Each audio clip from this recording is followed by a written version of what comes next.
D'ailleurs, dans le monde de l'investissement en crypto, il y a ce qu'on appelle l'alt season, donc la Oui, saison censée où les altcoins, oui. donc tous les crypto-monnaies hors Bitcoin, est censée mieux performer que le Bitcoin. Ouais, Est-ce que ça existe encore, l'alt season? c'est une Est-ce qu'on super n'a pas vu question. finalement le Bitcoin être la majeure crypto que les institutionnels adorent, enfin, investissent de plus en plus? Est-ce que finalement, le Bitcoin, c'est pas juste ça le corps, et puis tout le reste est un peu dans le panier des altcoins et avec cette alt season qui arrive jamais? C'est une très très bonne question et c'est la question qui prend la plus difficile à répondre. Ce qui est clair, c'est que le Bitcoin est devenu le standard de toutes les banques.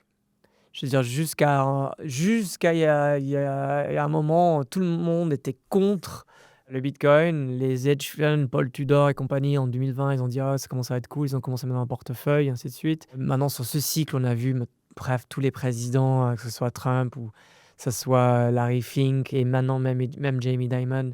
Donc, il y a le fait que c'est devenu un standard d'or digital. Et ça, on l'a clair et net prouvé. Les autres, c'est toujours en use case, quoi. Il y a des use cases qui sont magnifiques, les applications commencent à devenir de plus en plus cool, mais c'est clair que il y a un risque qui sont que c'est des projets comme des startups ou des scale-up, ils ont 1 an, 2 ans, 3 ans, 4 ans, 5 ans. Avec 5 ans d'existence, c'est ultra difficile à dire s'ils vont être là ou Ouais, 4 non, ans, c'est un sûr. an, ils vont être là encore dans 1 an, quoi. Et puis, cette technologie, elle évolue quand même pas mal, mais de pas regarder les autres cryptos, c'est comme dire: «Ah bah, en 2017, Bitcoin, ça sert à rien» et le Bitcoin, en 2017, il était à 1 000 balles. Donc tu aurais fait ton 100x et de faire 100 fois ta mise, c'est un changement drastique, par rapport en l'espace de, je sais pas, de 7 ans, c'est un investissement générationnel, quoi, que tu puisses faire. Donc de se dire: «Ah ben je m'intéresse pas aux autres», bah, c'est juste de se dire: «Bon, bah, je vais pas comprendre Hmm. ce qu'est le futur et je vais pas participer dedans». D'ailleurs, selon toi, un bon portefeuille crypto, il a combien de lignes? Ah, est-ce que tu as une C'est une très bonne référence à question. donner, tu vois?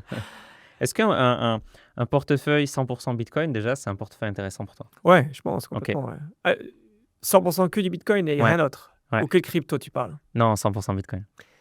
Heu, ouais, je pense que si tu as un risque qui est important, tu vas perdre 50 probablement à un moment dans ta vie. Mais si c'est de l'argent dans lequel tu as pas besoin de liquidité, c'est pas si grave et je pense qu'il y a Ouais, plein ouais, de de toute personnes qui façon. l'ont eu et qui l'ont toujours.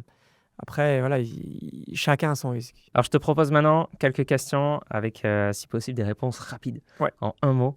Et si tu veux, après, on revient sur quelques-unes de tes réponses. Bon, la première, je sais ce que tu vas dire, je pense. Action en bourse ou crypto? Crypto. Stablecoin ou altcoin? Altcoin. ETH ou Solana? Ethereum. ETH. Un portefeuille 100% en Bitcoin ou 100% dans des altcoins? Altcoin. La régulation en crypto, mal nécessaire ou frein à l'innovation? C'est top. Mais du coup, attends, frein nécessaire ou frein nécessaire, ouais. J'avais dit mal nécessaire ou frein à l'innovation, Pardon. mais mal nécessaire du coup. Mal nécessaire, ouais. Monnaie numérique des banques centrales, pour ou contre? Non, c'est pas bon. La DeFi, vraie révolution. Ouais, Bitcoin à 1 million de dollars, possible? bien sûr, Bitcoin à 100 millions de dollars. bien sûr. Ok. Ton souhait le plus cher dans l'univers des cryptos? Que l'adoption de masse arrive plus vite qu'on le veuille et que les personnes ne se rendent pas compte qu'ils utilisent la blockchain. ETF crypto, pour ou contre? Pour, ouais. ETF crypto mais pas spot, avec des futurs et des produits dérivés. Pour. Ta plus grande réussite en crypto? Swissborg Token. Ton plus gros échec en crypto? Extra byte. Moins combien? 99%. 99%. Moins 99%. Mais je l'ai pas vendu. Tu l'as encore? Depuis 2017. Qui est Satoshi Nakamoto? Un groupement de personnes qui sont des économistes et des crypto-natifs, ouais. Un mythe sur la crypto que tu voudrais casser? Tout le monde est riche. Tous les investisseurs crypto sont riches? Ouais. Ça, c'est un mythe. Ouais, c'est un super gros mythe, ouais. Il y en a plein qui ont perdu. La plupart. Et puis, pas seulement perdu. C'est pas parce que tu étais en 2015 et que tu as acheté les bitcoins à 100 $ que tu as le même nombre de bitcoins. Et genre, tout le monde vend. Personne ne peut garder un truc qui fait 10, tu vois, 1000% tous les cycles. C'est impossible. Je connais personne qui a gardé autant de bitcoins qu'il en a eu. Ce qui est logique. Parce que juste à un moment, bah, tu évolues, tu grandis, donc tu dois vendre tes bitcoins, tu dois vendre tes Ethers, ainsi de suite. Puis c'est super faux de dire tout le monde a vendu all-time high. C'est un mythe où tout le monde dit: «Ah ouais, mais non, il a eu l'all-time». Non, tu l'as jamais eu l'all-time high. Les cryptos vont-elles remplacer les monnaies traditionnelles? Je pense. La plupart, ouais. Est-ce que tu as une anecdote à nous partager dans l'univers des cryptos, dans ta vie d'investisseur crypto? Ouais, je dirais, pour moi, les plus belles, c'est les gens de la communauté de Swissborg où la personne commence à investir et puis elle arrive vraiment à suivre le jeu et à changer drastiquement de vie. Ouais, tu en as Et vu comme ça des des pompiers, des policiers, je sais pas, des carreleurs, des électriciens, des gens de sécurité. mais dans le même temps, comme tu disais tout à l'heure, il y en a Ouais, bien sûr, qui ont été ruinés, ça se trouve. bien sûr. Il y en a ruinés. Je sais pas si les gens ils sont ruinés, hein. En tout cas, ils perdent de l'argent, c'est certain. Mais des personnes qui ont sauvé des vies grâce à ça et ainsi de suite, il y a quand même des gens qui, parce qu'ils font partie d'une communauté d'investisseurs dans lequel il y a ce côté fédérateur où ils se sentent pas tout seuls. Et le fait d'être pas tout seul, en fait, ça crée une dynamique très différente, en fait. Tu es très content de partager, de grandir avec les autres et aussi d'enseigner, je trouve. Est-ce que tu veux revenir sur ta réponse monnaie numérique des banques centrales?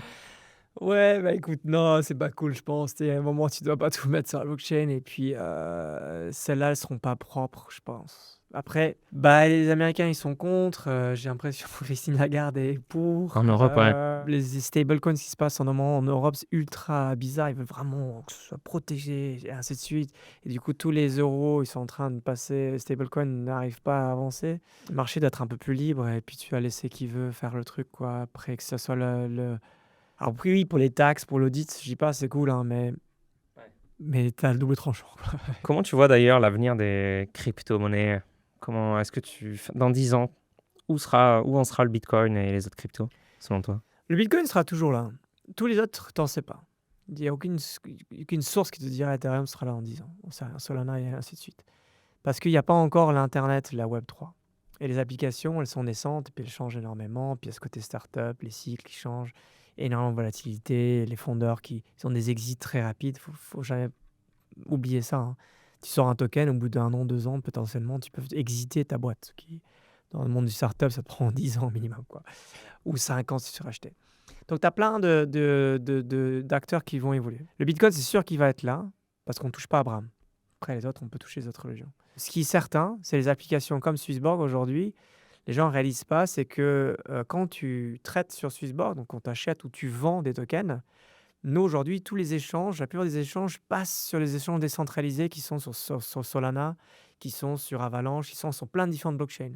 Et toi, tu cliques et ça passe d'une blockchain à l'autre. Tu te rends pas compte? Non, si tu cliques sur le bouton, tu commences à regarder toutes les transactions, tu dis mais pourquoi tout ça? En fait, c'est pour avoir le meilleur prix, mais aussi pour utiliser la blockchain et pour avoir la compétitivité par rapport au prix, mais aussi d'avoir des tokens les listés avant, pour aider ces projets à grossir et ces blockchains à grossir, du coup devenir partenaire et avoir des subventions, de l'aide ou des meilleurs tuyaux pour les meilleurs projets, ainsi de suite. Donc tu es dans cette économie toujours de partage et d'aider les gens.